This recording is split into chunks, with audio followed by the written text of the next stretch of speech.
I'm sure anyone my age remembers March of 2020, school shutting down and being isolated from everyone around us. But as most of us would have negative stories, I was thinking about how much of myself actually sprouted from that year. And on that neurodivergent impulse, I thought I'd do a brief retelling of my experience during what I call the COVID year. The good, the questionable, and the nearly failing an entire class due to my procrastination habits. But before I get into that, quick overview of what I'm drawing. This art is a sticker design for the main couple of my novel, Admiring the Light. It's a deviation from the typical tropes of slice of life drama, lots of representation that goes beyond your typical gay character, only thrown in to mark off a checklist. You can find these two sillies at the link in the description. Thank you if you choose to support me. As I'm sure we're all aware, schools including my own were shutting down in March of 2020, and by the time the next school year had come, there were still no signs of going back in person, so we had to return to distance learning, less emphasis on that learning part, of course.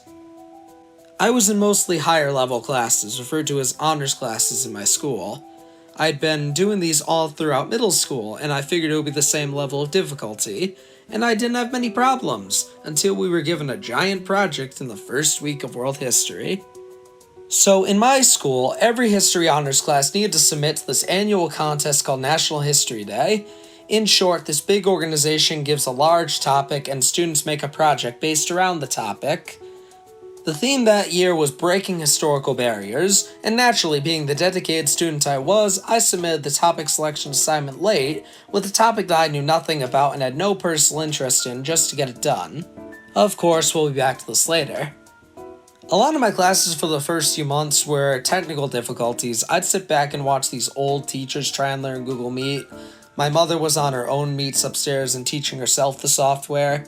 That style seemed pretty good. There was just so much free time in this distance learning format. Sometimes I'd join a meet and nobody would be there, so the teacher would disband it. But that would only be half the experience, as teachers were required to leave us asynchronous work that we were supposed to be printing out and scanning in once we completed it on a worksheet. See, I didn't have the attention span to keep myself focused on that work, as we were supposed to be doing it on our own. I'd sit and stare at my Google Classroom for a few minutes, then open another tab for a game because I was too lazy to print it out as a worksheet. I didn't have friends to talk with, as most of my friends had gone to other high schools in the state, so I just kinda let myself be alone at this time.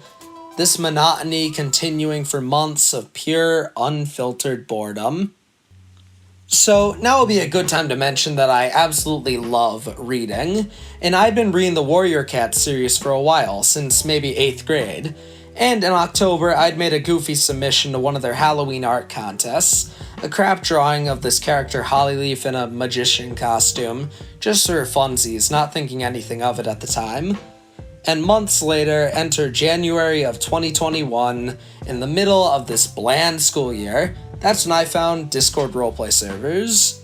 The first of these servers was Cats of the Amazon, a roleplay based on warrior cats set in the Amazon rainforest, and one of my first characters there was essentially that Hollyleaf art, this plain black cat with a top hat, and a surprisingly interesting backstory. Of course, that character would be Night Whisper, the one that will go on to be the most iconic I've ever created and the mascot for all my future endeavors. I'd spend hours a day talking with the other server members, and I even made some of my closest friends that I still speak with to this day. The first amount of fun I'd had in nearly this entire year. Nothing mattered at that point besides these silly characters and our ongoing roleplays. I got into art and drawing, something I'd never imagined being long-term, and yet here I am making art story time. Funny enough, in March, I had my first time in class ever getting told to put my phone down. I was chatting with my Cats the Amazon friends in a new server that we were thinking of expanding on, and my health teacher called me out to reprimand me. And yet, going into April, I was reminded of something I'd completely forgotten about. So remember how I mentioned that silly little history project? The one that I got at the beginning of the year and kind of just tossed away? Yeah, I was supposed to be working on an entire website for that project, as it was meant to be huge and expansive. And did I mention this goofy little project was 50% of my cumulative grade? Yep, I procrastinated so hard that I'd completely forgotten about it, and I'd screwed myself by picking a topic I had zero interest in at the beginning of the year. I'm sure all of us neurodivergent procrastinators have been through this, but here I was, 2 days before the due date, staring at a blank Wheatley page and wanting to melt into a puddle as I stared at an empty white canvas that I was supposed to be converting into this massive, knowledgeable product. That ended up being the most bare bones project I've ever made, and I failed it with a 50 out of 100. That did not go well with my mother or with my grade. I didn't fail my entire history class, but I ended up with a pathetic C as my final grade. That kinda sucked. And around the same time, I even forgot to show up for my Spanish class final. I had to retake that one 4 days into summer vacation. And yet, none of this particularly fazed me. I knew I wasn't at my best, and I also knew I was doing things that would last me for years after, instead of focusing on my schoolwork that really only mattered in the moment.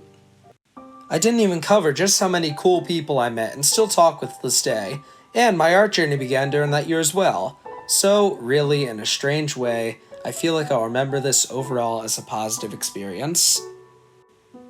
And that's my awkward attempt at condensing an entire year into a 20-minute video. Again, I know the pandemic was a worse time for other people than it was for me, but just so much spawned out of that, and I just had to make a video on it.